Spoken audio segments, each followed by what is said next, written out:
c'est à Marseille. Restez avec nous tout de suite, c'est notre premier invité du matin. Et nous sommes avec Benoît Payan, qui est porte-parole de Paris, de Printemps Marseillais, pardon. Oui, Benoît Payan, bonjour. Bonjour. Porte-parole donc de la liste Le Printemps Marseillais. Alors, le Printemps Marseillais, c'est un agglomérat de la gauche, c'est ça? Rassemblement. C'est un rassemblement. C'est un rassemblement. Ouais. Et ça, c'est extraordinaire. C'est une première à Marseille. Ouais. C'est une première à Marseille. Vous n'avez pas rassemblé tout le monde parce politique. que Samia Ghali, qui est de gauche, n'est pas avec vous. Hein. C'est bien dommage, mais Samia Ghali, vous savez, elle fait les choix qu'elle a envie de faire. Ce qui Ouais. m'intéresse, c'est de regarder la possibilité de changer le destin de cette ville. C'est de dire aux Marseillaises et aux Marseillais que pour la première fois, depuis 25 ans, ils ont la possibilité de se rassembler autour d'une candidature qui va pouvoir changer les choses. Autour d'une femme, Michèle Rubirola, médecin, mère de famille, marseillaise, qui est capable de changer le destin de cette ville. Vous savez, on voit toujours les mêmes dans cette ville. Qu'ils soient de droite, qu'ils soient de gauche, se partager le pouvoir, se partager les honneurs et laisser cette ville à la dérive. Vous disiez tout à l'heure, finalement, cette ville, avec le tram, elle a changé. Elle a quand même pas beaucoup changé. Cette ville, elle est la ville la plus embouteillée du pays. Ouais. Elle est la ville la plus polluée de France. Elle est la ville où le logement est dans un état catastrophique. Il est donc temps de changer. Et si on a un enseignement ce matin avec ce sondage, c'est que pour la première fois, les choses peuvent changer si les Marseillaises et les Marseillais se rassemblent autour du Printemps Marseillais. Voilà, alors le Printemps Marseillais qui est à 18%, hein, c'est-à-dire qu'il pourrait y avoir Martine Vassal est à 24, Stéphane Ravier est à 22. Ouais, c'est un sondage. Oui, non, mais c'est un sondage de l'IFOP de la du Provence, Ciel, évidemment, et de la Provence et Sud Radio et CNews, autres partenaires, bien sûr. Bon, les autres sont à 10% ou en dessous. On verra s'il y aura une triangulaire ou une quadrangulaire. Pour l'instant, Martine Vassal est donnée gagnante, mais tout est possible, on le sait. D'autant que, est-ce qu'il y a cette incertitude coronavirus qui va peser sur l'élection, non, Benoît Payan? C'est possible. Pour tout vous dire, les gens que je rencontre dans la rue aujourd'hui ne sont pas effrayés, traqués par le coronavirus. Non. Il y a une inquiétude, il y a évidemment un certain nombre de choses à mettre en place pour pouvoir protéger la santé des Marseillaises et des Marseillais. C'est pour ça qu'on a annulé le meeting, pour ne pas prendre de risques. Oui, qui était prévu là cette avec semaine. tout ça. Vous savez, Michèle Rubirola est médecin de santé publique et c'est pour elle une question très importante. Il est probable en effet que l'épidémie prenne de l'ampleur. D'où l'intérêt, arrivé à la mairie de Marseille, de prendre toutes les mesures pour éviter une contamination très large dans cette ville. Ouais. On dit que le climat est délétère. Là, c'est un climat très mais pourquoi? Il y a eu lourd. des bagarres entre couleurs d'affiches, etc. Très lourd. Il y a des règlements de compte, des magouilles encore. C'est ce que disent certains. C'est pour ça qu'il est temps de changer. Oui, mais ça c'est de tous les côtés. C'est de tous les côtés. Vous savez, le système, il n'est pas de droite et il n'est pas de gauche. C'est bien ce que je vous dis.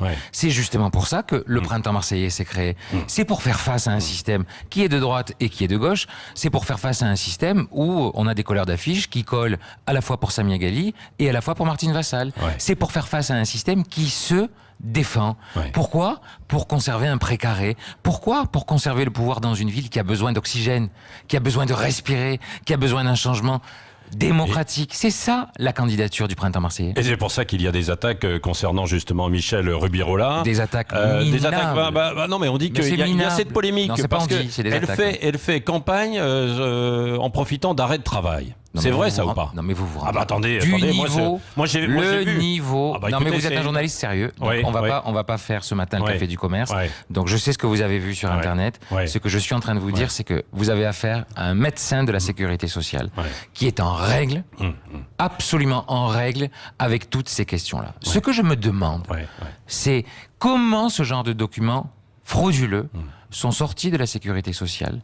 Comment des journalistes et par qui des journalistes ont reçu des pressions pour pouvoir écrire ce genre de Ils n'ont pas forcément reçu des pressions, mais ils ont reçu en fait ces enquêtes, quoi, non? C'est ce qu'ils disent, monsieur Roger. Ils disent, ah oui, c'est vrai, qu'il y a des pressions pour qu'ils sortent ces informations. Et pas loin d'ici. Ah oui.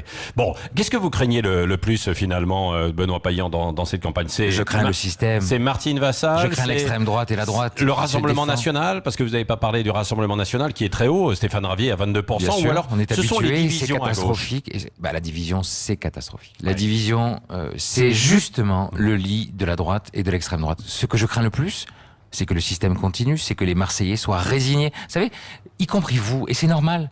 Quand Monsieur Roger, quand Mme de Mélibus, vous regardez Marseille, vous dites bon, ben c'est Marseille, c'est comme ça, c'est rigolo, on se garde n'importe où, on fait n'importe quoi, la politique est folklorique. Les femmes et les hommes politiques marseillais sont finalement des caricatures d'eux-mêmes. Laissez-moi aller au bout. C'est aussi de ça qu'on souffre. C'est aussi de cette vision des choses, comme si on était une ville, mais condamnée à continuer à être la risée de la France. Je veux que ça s'arrête. Parce que Marseille, c'est autre chose. Parce que Marseille, c'est une histoire bien différente. C'est pour ça que dès dimanche, il faut se rassembler autour du printemps marseillais. C'est la seule alternative. Benoît Payan, quelles sont vos priorités? Alors j'imagine que, bon, j'ai vu les propositions, il y en a beaucoup, mais s'il y en avait une ou deux qu'il fallait mettre en évidence, c'est quoi? C'est lutter contre les incivilités, l'écologie, une nouvelle qualité de vie en fait à Marseille, c'est quoi? C'est évidemment changer le destin de cette ville. Comment et pourquoi? Comment? En faisant de la politique différemment avec les Marseillaises et les Marseillais. En parlant de quoi? De leur vie quotidienne. Vous savez que les Marseillais respirent l'air le plus pollué de France, 2600 morts par an. Vous savez que les Marseillais vivent dans la ville la plus sale de France, où aucun élu n'est responsable de ce qui se passe, où tout le monde se renvoie la balle, où tout le monde dit je ne suis pas responsable. Avec nous, ça va s'arrêter. Quand on arrivera au pouvoir, on dira c'est nous les responsables des incivilités. Mais ça a été mis en place les responsables. Il y a 30-40 ans déjà, non? À l'époque, avec Gaston Defferre, non? C'est tout récent, cette irresponsabilité. Elle a une dizaine d'années. Vous savez qui est l'élu en charge de la propreté dans cette ville? C'est le maire de Châteauneuf-les-Martigues. Châteauneuf-les-Martigues, c'est à 50 km d'ici. Mais qu'est-ce qu'il en a à faire de la propreté des villes, de la propreté des rues de la ville de Marseille? C'est aussi ça qui doit changer. Vous savez qu'on vit dans une ville où 40 000 logements présentent un danger pour la sécurité ou pour la santé des habitants. 100 000 Marseillais vivent dans un logement dangereux pour leur santé ou pour leur sécurité. Un Marseillais sur 8. Vous savez qu'on vit dans une ville où on reste 152 heures par an à l'arrêt dans des bouchons, derrière son volant. Mais vous savez ce que ça fait, ça? Ça fait 4 semaines de travail. 4 semaines de travail à l'arrêt dans sa voiture. Ça doit s'arrêter. Il est temps, justement, de changer le destin de cette ville. Benoît Payan, donc, dernière question, vous étiez pressenti à un moment donné pour mener cette liste. Finalement, ça a été Michel Rubirola. S'il y avait une victoire de votre candidate, qui serait maire?